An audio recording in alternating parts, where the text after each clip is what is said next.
So hello everyone, welcome to my day 16 mini blog. आइयो positive सन्चै हुनुहुन्छ साथीहरू। म नि एकदम सन्चै छु। आज चाहिँ म चाहिँ बिहान उठेर हात मुख धोएर म चाहिँ गर्न लागेँ नास्ता गरेर म चाहिँ दिएँ फेरि गोरुलाई कुडो। आज चाहिँ बिहान चाहिँ एक्सर्साइज पनि गर्न पाएन साथीहरू। आजभोलि चाहिँ गोरु पनि लिएर जाँदा म चाहिँ खेतमा, किनभने टाइम नै हुन्न मेरो चाहिँ।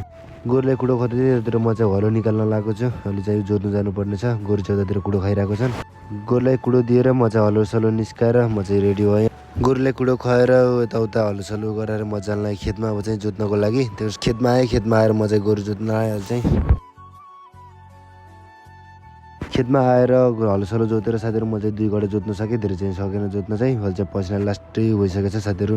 मेरो चाहिँ स्कुल जान लास्टै ढिला भइसकेको थियो। त्यही भएर म चाहिँ हतारमा गोरुलाई चाहिँ घर लिएर गएँ। गोरुले ल्याएर बाँधेर कपडा सपडा लाएर चाहिँ रेडी भएँ साथीहरू। म चाहिँ आज स्कुल चाहिँ लास्टै ढिला भइसकेको छ। कलेज म चाहिँ खाना नै खाएन। कलेज चाहिँ आएर साथीहरू अब चाहिँ हामीले चाहिँ नास्ता आइसक्रिम खान चाहिँ घाम चाहिँ लास्टै भइसक्यो साथीहरू। त्यही भएर हामीले आइसक्रिम लड्डु सड्डु खान अब चाहिँ कलेजबाट आएर उतातिर बसेर साथीहरू एकछिन अब चाहिँ जानुपर्ने हुन्छ खेततिर चाहिँ दाउरा लिन जानुपर्ने काटेर।तिर बन्चुर सन्चुर म चाहिँ डल्लपमा जान आइहाल्छ। खेतमा आएर म चाहिँ खेतको दाउराहरू चाहिँ काट्न लागेँ। 2 दिन मात्रै आएको साथीहरू। अहिले चाहिँ सार्वजनिक पढ्न लागिसक्यो। अहिले चाहिँ हाम्रो चाहिँ डल्लपमा चाहिँ लोड उताल्न लागेको छ। हाम्रो चाहिँ दाउराहरू चाहिँ एकदम भारी छन् कि होइन। हरियो दाउरा चाहिँ भइहाल्यो, लास्टै भारी छ एकदम। त्यही हो, काम चाहिँ गर्नुपर्छ साथीहरू।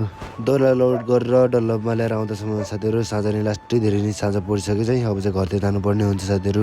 लास्टै साँझ नै परिसक्यो। त्यही साथीहरू भिडियो चाहिँ कस्तो लाग्यो लाइक कमेन्ट सेयर गरिदिनु। सबैले माया चाहिँ देखाउनु पर्यो। नेक्स्ट भिडियो भेट्नुपर्छ। त्यतिसम्मको लाइक बाई बाई।